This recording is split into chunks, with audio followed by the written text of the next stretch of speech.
मैले जापानमा आएर हिजोदेखि आजसम्म जे अनुभूत गरे सबै विचार प्रवृत्तिका साथीहरू, सबै पेशा व्यवसायका नेपालीहरूले नेपालप्रति, नेपालको पूर्व प्रधानमन्त्रीको हैसियतले र पार्टीको एउटा नेताको हैसियतले म प्रति जुन सम्मान मैले महसुस गरे, त्यसले तपाईहरूले मलाई एउटा निकै ठूलो भारी बोकाएर पठाउन खोजेको महसुस गरेको छु। मलाई सित्तैमा जान तपाईहरूले दिनुभएको छैन। मलाई जिम्मेवारीको, देश निर्माण प्रति अझ गम्भीर हुनुपर्ने, आर्थिक विकास समृद्धिको निम्ति अझ बढी मेहनत गर्नुपर्ने निकै ठूलो सन्देश तपाईहरूले मलाई दिनुभएको छ र यो सन्देश म बिर्सने छैन। म सुरुमै तपाईहरुसँग प्रतिबद्धता व्यक्त गर्न चाहन्छु। तपाईहरुले जापान जस्तो विश्वको तेस्रो ठूलो आर्थिक शक्तिको हैसियत प्राप्त गरेको देशमा झण्डै 1.25 लाख नेपालीहरू, हुन त मैले हिजोदेखि आजसम्म जति नेपाली साथीहरूसँग या दिदीबहिनी दाजुभाइहरूसँग भेटे, अन्तर्क्रिया गरे। मैले आउँदै गर्दा बाटोमा, ट्रेनमा साथीहरूसँग सोध्ने नि गरेको छु, कहीँ मैले विशेष वर्गका नेपालीलाई मात्रै भेटेको त छैन। सबै राम्रै चाहिँ सम्मानको साथ पेशा व्यवसाय गरेको जस्तो, आर्थिक रूपले पनि सम्पन्न, राजनैतिक रूपले पनि सचेत, बौद्धिक रूपले पनि, बौद्धिक स्तर पनि उच्च भएकै मात्रै देख्छु मैले त। कि मलाई त्यस्ता मानिसहरूसँग मात्रै भेटाइएको हो कि?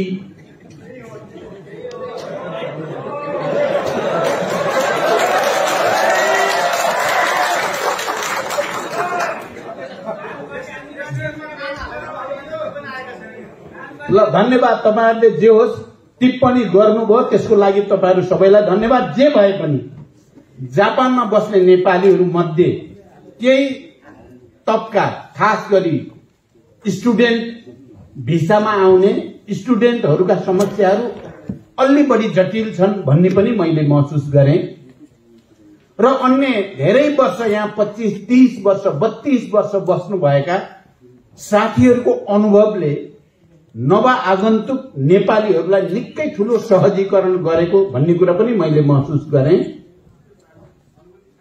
र तपाईहरुले एउटा कुरा चाहिँ म के भन्न चाहन्छु, र यहाँ पनि त्यो प्रसंग कुनै न कुनै रूपमा आयो। हामी नेपालीहरू, हामी गरिब भनेर चिनिन्छौं अझै पनि दुनियाँमा। हुन त हामी अब अल्प विकसित या अविकसितबाट विकासोन्मुखतिर हामी अगाडि बढ्दै त छौं, तर पनि हाम्रो पहिचान दुनियाँमा अहिले पनि आर्थिक रूपले पछि परेको देशको रूपमा नै गनिन्छ। तपाई हामी जापानमा बसेर या दुनियाँको कुनै पनि देशमा बसेर खास पेशा व्यवसायबाट राम्रो आम्दानी गर्न सकिन्छ। तपाईहरुले धेरै राम्रो कमाउन सक्नुहुन्छ, करोडपति, अरबपति पनि बन्न सकिन्छ। तर दुनियाँको कुनै पनि देशमा जाँदा हामी नेपाली नै ठहरिन्छौं र गरिबै ठहरिन्छौं र हामी कहीं न कहीं विभेद र अपमानको शिकार भइरहेकै हुन्छौं। तर एउटा समृद्ध देशको नागरिक गरिबै छ भने पनि त्यसलाई दुनियाँले बडो उच्च सम्मानको साथ हेर्दछ।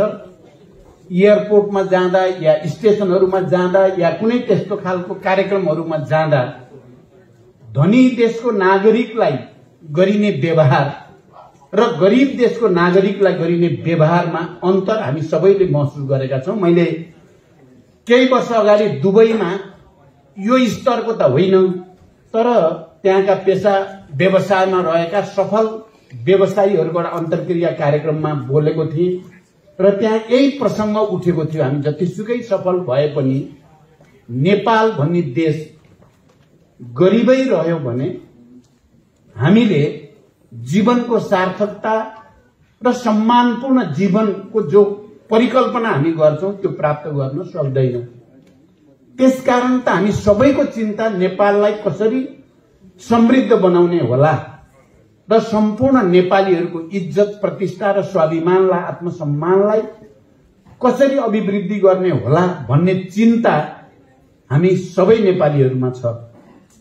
र मैले जापानमा तपाईहरुसँग भइरहेका अन्तर्क्रिया कार्यक्रमहरूमा पनि विभिन्न भेटघाटहरूमा पनि त्यही भावना मैले महसुस गरेर आज विभिन्न संघ संस्थाको प्रतिनिधित्व गर्दै जे जति कुराहरू यहाँ व्यक्त भए ती सबै कुराहरू पनि कसरी नेपाललाई समृद्ध गर्ने भन्नेमा नै केन्द्रित भए।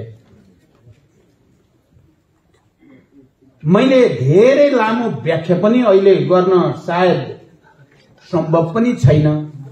म दुई चारवटा कुरा अलि केन्द्रित रूपमा भन्न चाहन्छु। सबभन्दा पहिला महामहिम राजदूतले हाम्रो राजदूतावासको समस्याको बारेमा र यहाँ वक्ताले पनि सभापतिजीले पनि दूतावासको अवस्थाको बारेमा र तपाईहरुले पनि आफ्नो अभिव्यक्तिबाट र जोरदार तालीद्वारा दूतावासलाई हिजो 8-10 हजार मात्रै नेपाली हुँदाखेरिको अवस्थाबाट अहिले 1.25 लाख नेपाली भइसक्दा त्यो अवस्थाबाट यो अवस्थामा ल्याउन मैले भूमिका खेलोस् भनेर तपाईहरुले पनि भन्नुभयो र राजदूत महोदयले पनि भन्नुभयो। म चाहिँ यहाँबाट गएर म धेरै ठूलो कुरा त अहिले गर्न सक्दिन, तर यो कुरामा मैले प्रधानमन्त्रीजीसँग, अर्थमन्त्रीजीसँग, परराष्ट्र मन्त्रीसँग कुरा गरेर जापानको लागि नयाँ परिस्थिति बनाउने कमिटमेन्ट चाहिँ म तपाईहरुसँग गर्न चाहन्छु। किनभने मैले यहाँ आएर र तपाईहरुको कुरा सुनेर दूतावासको स्थिति हेरेर गहिरो गरी मैले महसुस गरेको छु कि यो नेपालको लागि, हामी सबैको लागि दुर्भाग्यपूर्ण कुरा हो। यति ठूलो जनशक्ति र यति ठूलो हाम्रो पुँजी यहाँ छ, त्यसलाई परिचालन गर्नको निम्ति आवश्यक पूर्वाधार जो राज्यले बनाउनु पर्ने कुरामा बडो चाहिँ विडम्बना भन्नुपर्छ। त्यसकारण मैले यो कुरा पहिले नै भन्न चाहन्छु। दोस्रो कुरा, आर्थिक विकास र समृद्धिको निम्ति पहिलो कुरा भनेको राजनैतिक स्थायित्व र राजनैतिक नेतृत्व नै हुँदो रहेछ। साथीहरू, राजनैतिक स्थायित्व र राजनैतिक नेतृत्वको दृढ इच्छा शक्ति भएन भने आर्थिक विकास र समृद्धिको यात्रालाई गति दिन सकिँदैन। यद्यपि आर्थिक विकास र समृद्धिको यात्राले पनि राजनीतिक स्थायित्व कायम गर्न मद्दत त गर्छ। दुईटैको डायलेक्टिकल भन्छौं हामी, अन्तर सम्बन्ध पक्कै पनि हुन्छ, तर विश्व इतिहासले, मानव जातिको इतिहासको अनुभवले र विकसित देशका तमाम उतार चढाव र अनुभवले के देखाएको छ भने अल्टिमेटली पोलिटिक्स नै कमान्डमा हुन्छ। पोलिटिक्स ठिक ठाउँमा भयो भने विकास र समृद्धिको यात्रा ठिक ढंगले अगाडि बढ्छ। पोलिटिक्स कमान्डमा भएन, पोलिटिक्सले ठिक ढंगले नेतृत्व गर्न सकेन भने अस्थिरता र अराजकताको स्थिति हुन्छ र त्यसले आर्थिक समृद्धिको निम्ति बाधक भएरै देखा पर्छ। यो विश्व इतिहासकै एउटा निचोड जस्तो हो। हाम्रो देशमा सबभन्दा पहिला त हामीले ठिक गर्नुपर्ने कुरा भनेको राजनीतिलाई नै छ। राजनीतिक स्थायित्व, स्थिरता र राजनीतिक इच्छा शक्ति, देश बनाइ छाड्ने नेतृत्वको इच्छा शक्ति त्यो रूपमा प्रस्तुत नभइकन हामीले अपेक्षित विकासलाई गति दिन सकिँदैन।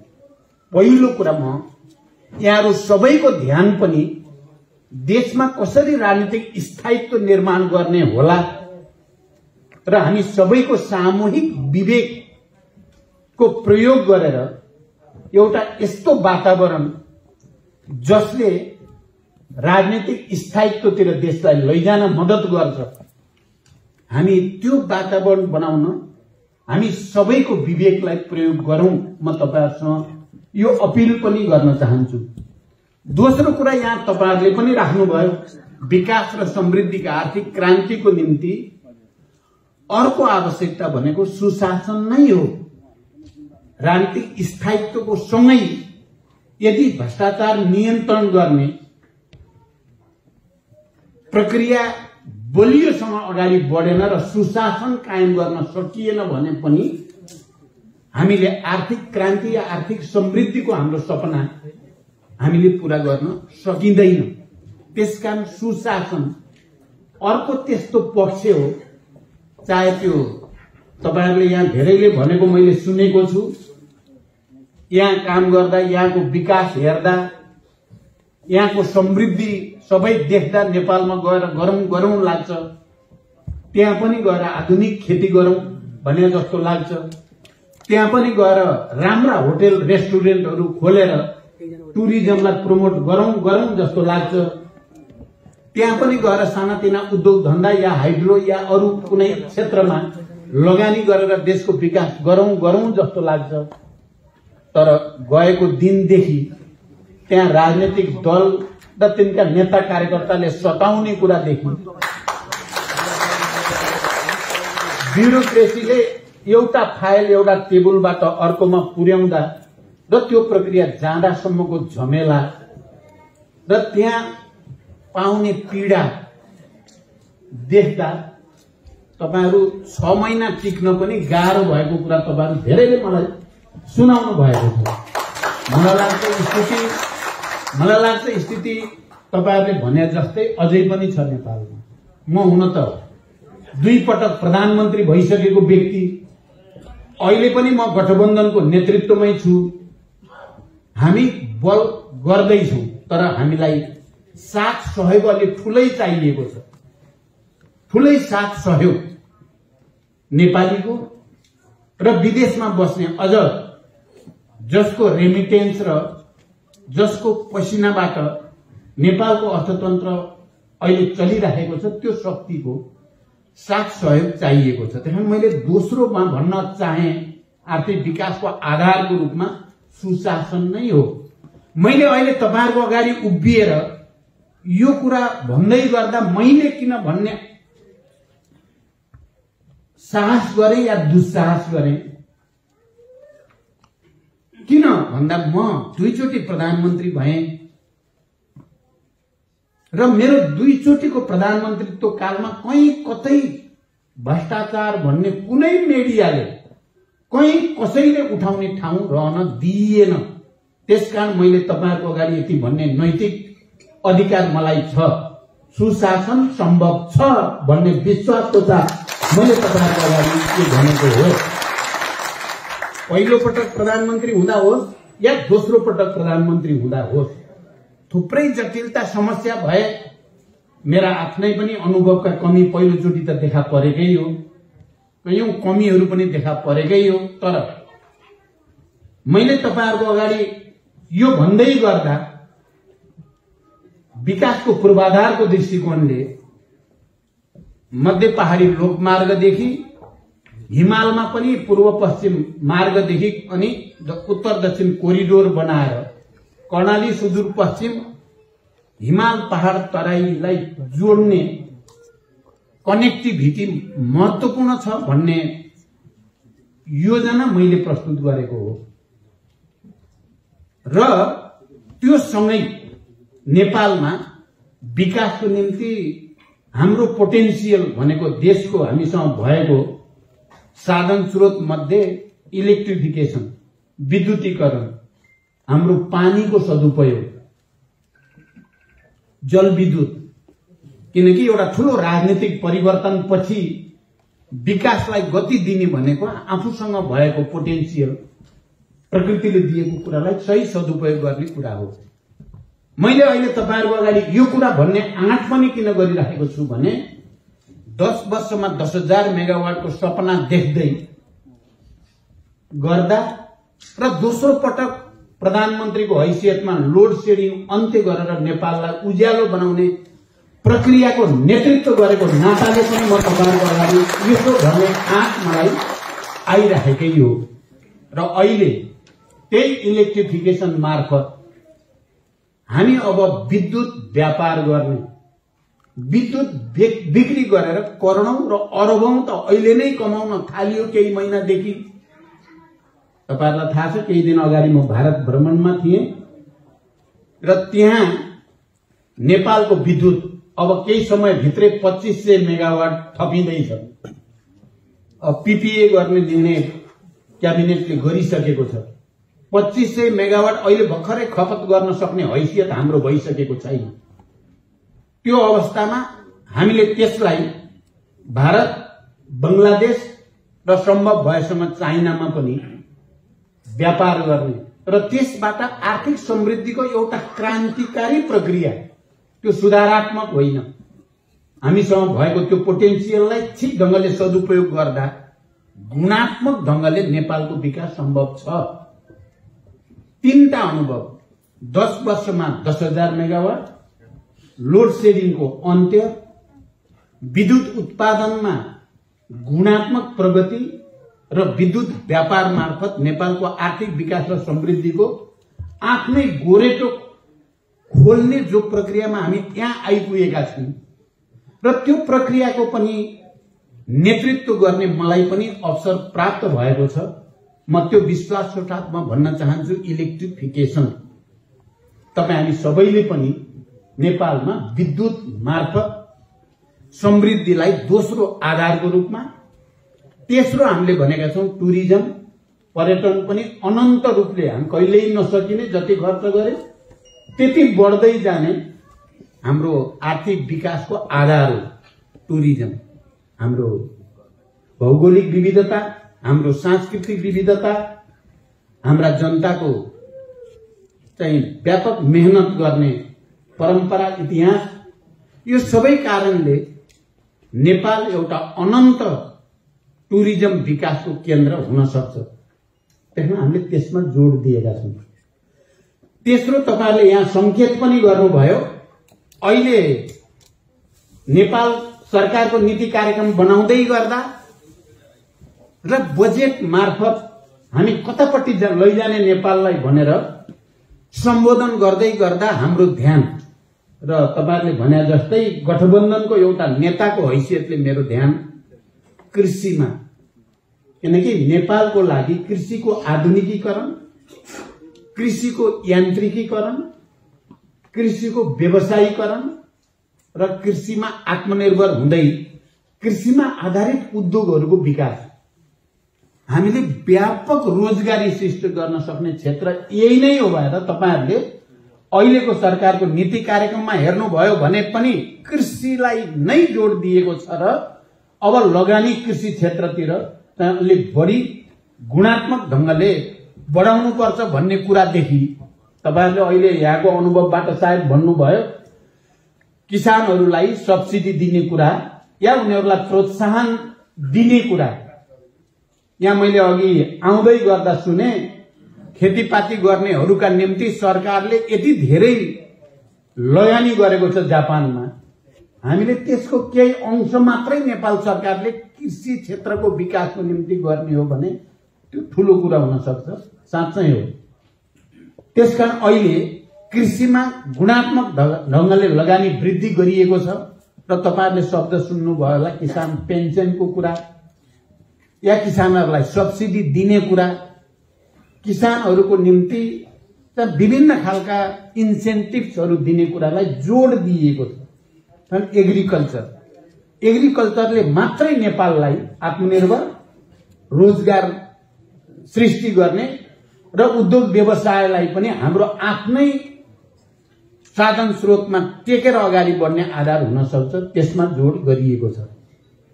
त्यहाँ तपाईहरुले यहाँ समृद्ध नेपालको आधार आर्थिक क्रान्तिमा प्रवासी नेपालीको सरोकार भनेर जे राख्नु भएको छ, पहिलो कुरा त म विनम्रतापूर्वक तपाईहरुलाई भन्न चाहेको, देशभित्र राजनीतिक स्थिरता र स्थायित्वको एउटा वातावरण बनाउनेमा हामी लागि नै राखेका छौं।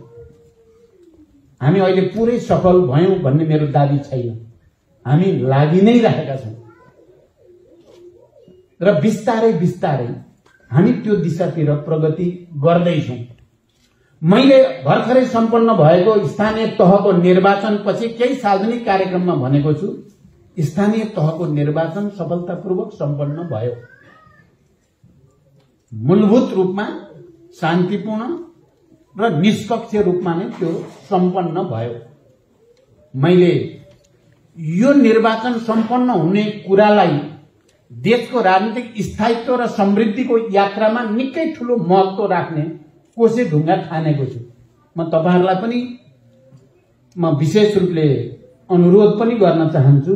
किन त भने हामीले झण्डै 7 दशक लामो युद्ध, आन्दोलन, जनआन्दोलन, विभिन्न समुदायका आन्दोलन, धेरै ठूलो बलिदान पछि संविधान सभाबाट समावेशी लोकतान्त्रिक संविधान हामीले बनाएको हो। सयौं वर्षदेखि सामन्ती राजा महाराजाहरूलाई प्रचण्ड प्रतापी भूपति भनेर श्रीमान गम्भीर भन्ने हाम्रो राष्ट्रिय गानको ठाउँमा आज हामी सबैले भन्छौं सयौं थुङ्गा फूलका हामी एउटै माला नेपाली भनेर जो राष्ट्रिय गान गाउँछौं, तपाई हेर्नुभयो भने एउटा ठूलो क्रान्ति, राजनीतिक क्रान्ति, सांस्कृतिक क्रान्ति, भावनात्मक क्रान्ति राष्ट्रिय गानबाट नै देखिन्छ। रैतिको रूपमा रहेका नेपालीहरूलाई सार्वभौम नागरिक भनेर पहिलोचोटि इतिहासमा हामी सार्वभौम नेपालीहरूले आफ्ना प्रतिनिधि मार्फत यो संविधान जारी गरेर घोषणा गरेका छौं भनेर पहिलोचोटि जनताको नामबाट घोषणा गरिएको संविधान छ हामीसँग। त्यसकारण यो राजनीतिक क्रान्तिलाई स्थायित्व र विकासको समृद्धिको यात्रातिर बदल्ने सन्दर्भमा अहिले भएको स्थानीय तहको निर्वाचन र आउँदै गरेर प्रदेश र संघको निर्वाचन, यो परिवर्तनको निम्ति सबभन्दा बढी त्याग, तपस्या र बलिदान गर्नेहरूका निम्ति धेरै ठूलो गर्वको विषय, आत्मसन्तोषको विषय छ। र मैले जनयुद्धलाई शान्ति सम्झौतामा, शान्ति सम्झौतालाई संविधान सभामा, संविधान सभालाई संघीय लोकतान्त्रिक गणतन्त्रमा, संघीय लोकतान्त्रिक गणतन्त्रलाई समावेशी र समानुपातिक प्रतिनिधित्व प्रणालीमा ल्याउने प्रक्रियाको एउटा मुख्य नेतृत्व गर्ने अवसर पाएको पार्टी र त्यसको नेतृत्व हुनुको नाताले मैले भनेको छु, यो सफलता पार्टीहरूले कसले कति सिट ल्याए भन्ने कुरा त्यति धेरै अर्थको मैले ठान्दिनँ। जति महत्त्वपूर्ण हामी सफलतापूर्वक लोकतन्त्रलाई संस्थागत गर्दैछौँ, हामी संघीय लोकतान्त्रिक गणतन्त्रलाई संस्थागत गर्नेछौँ भन्ने कुराको महत्व छ। चाहे त्यो नेपाली कांग्रेसले बढी सिट ल्याओस्, चाहे त्यो नेकपा एमाले ल्याओस् या अन्य पार्टीहरूले जसले ल्याए पनि संघीय लोकतान्त्रिक गणतन्त्रको संविधान अन्तर्गत नै ल्याएको हो, त्यसमा मलाई गर्व छ। र मैले जो जसरी आए पनि कता कता म शान्ति सम्झौताको एउटा जीवित हस्ताक्षरकर्ता, गिरिजा बाबु हुनुहुन्न अहिले, त्यो हस्ताक्षरकर्ता हुनुको नाताले जसले जिते पनि मैले शान्ति सम्झौताले नै जितेको जस्तो, जसले जिते पनि माओवादी आन्दोलनले नै जितेको जस्तो मैले महसुस गर्दछु। र कुनै पनि पार्टीबाट महिलाहरू त्यो पार्टीको विभिन्न पदमा समावेशी समानुपातिक मान्यता अनुसार आउँदा, चाहे त्यहाँ दलितहरू, मधेसीहरू, आदिवासी जनजातिहरू, मुस्लिमहरू, जो कोही जुनसुकै पार्टीमा आउँदा पनि मलाई बडो गर्व हुने गरेको छ। त्यो हाम्रै रगत पसिनाको बलमा त्यो अधिकार समुदायले प्राप्त गरेको छ। तर कता कता हाम्रो समाजमा अहिले पनि संस्कृति, अलिअलि परम्परा भने अलिक बढी नै नकारात्मक सोच राख्ने, नकारात्मक कुरा गर्दा अलि रमाइलो मान्ने, सकारात्मक र रचनात्मक कुरामा त्यति धेरै रुचि नहुने एउटा प्रवृत्ति पनि कता कता हाम्रो समाजमा देखिरहेकै छ। तपाई जापानमा बस्ने तमाम नेपाली दिदीबहिनी दाजुभाइहरू, तपाई सबै राजनीतिक रूपले सचेत संघ संस्थाका प्रतिनिधिहरूसँग तपाईहरु जापानमा बस्नुहुन्छ, यहाँ बडो अनुशासन सिस्टममा चलेका छन् सबै चीजहरू। यहाँ बुलेट ट्रेन हिजोदेखि आजसम्म धेरैचोटि चढ्ने मौका मिल्यो मलाई पनि।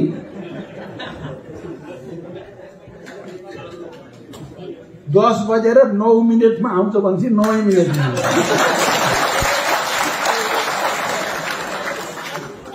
12 बजेर यति मिनटमा पुग्छ भनेपछि त्यति नै मिनटमा पुग्छ। एउटा तपाईहरुले यो अनुभव गर्नुभयो। अर्को तपाईहरुले के गर्नुभयो भने ट्रेनमा बस्दा जापानी नागरिकहरू बुद्धिजीवी कोही बोल्दैनन्, बडो शान्तसँग बसिरहेका हुन्छन्। हामी नेपाली बोलिरहेका हुन्छौँ, फेरि अलि चर्कै बोल्छौँ फेरि हामी।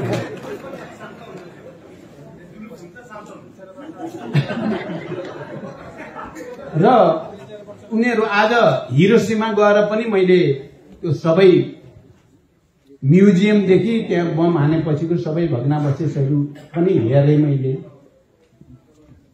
मेरो मनमा थियो त्यो कुरा पनि मैले साथीहरूलाई सोधेँ, मैले यत्रो चाहिँ दुर्घटना, यत्रो हत्या, यत्रो विध्वंस हुँदा त विध्वंस गर्नेहरूप्रति जनताको मनमा, जापानिजहरूको मनमा के होला मनोभावना भनेर मैले धेरैलाई नै सोधेँ। तर धेरैले एउटै उत्तर दिनुभयो, जापानीहरूमा कुनै विद्वेष छैन, विद्वेष छैन। त्यो बेलाको परिस्थिति त्यस्तै थियो। तर अब हामीले मेहनत गरेर विकासमा केन्द्रित हुनुपर्छ भन्ने खालको एउटा सोच छ भनेर नै मलाई बताइयो। तपाईहरुलाई थाहा होला, तपाईहरु त्यस्तो देशका त्यस्ता जनतासँगको संसर्गमा हुनुहुन्छ। तपाई असाध्यै नेगेटिभ सोच्ने, राम्रो गर्छु भन्दाखेरि पनि यसले राम्रो गर्दैन भन्न मन लाग्ने क्या। सम्पूर्ण रूपले देशको निम्ति मर्छु भन्दा नि सुख नपाउने, यस्तो खालको छ नि हामी कहाँ। त्यसो भएर तपाईहरुले एउटा सन्देश देशभित्र पनि दिन सक्नुहुन्छ। सकारात्मक, रचनात्मक सिस्टम, अनुशासन, विधि, पद्धति मा कसरी चल्ने, यो सबै कुरालाई। त्यसकारण तपाईहरुको चाहिँ जिम्मामा धेरै कुरा छ भन्ने मैले ठान्छु। र मैले अब अहिले यो पटकलाई मैले अब करिब टुङ्ग्याउन खोज्दैछु। धेरै कुरा भन्नु भन्दा अब तपाईहरुले भनेका कुरालाई मनन गरेर देशभित्र कसरी लागू गर्ने होला भन्ने मलाई चिन्ता भएको छ।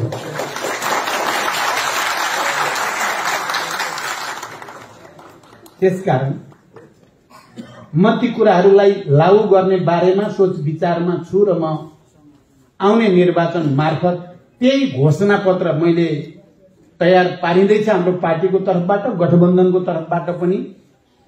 जापानमा आएर अहिले यस्तो मौकामा कि हामी निर्वाचन घोषणा पत्र तयारीको अन्तिम चरणमा तपाईहरुका कुरा सुनेको छु, मैले अझै सुन्छु। र तपाईहरुका कुराहरू अब नेपालको नीति कार्यक्रमका घन्किन्छन् भनेर म तपाईहरुलाई विश्वास दिलाउन चाहन्छु।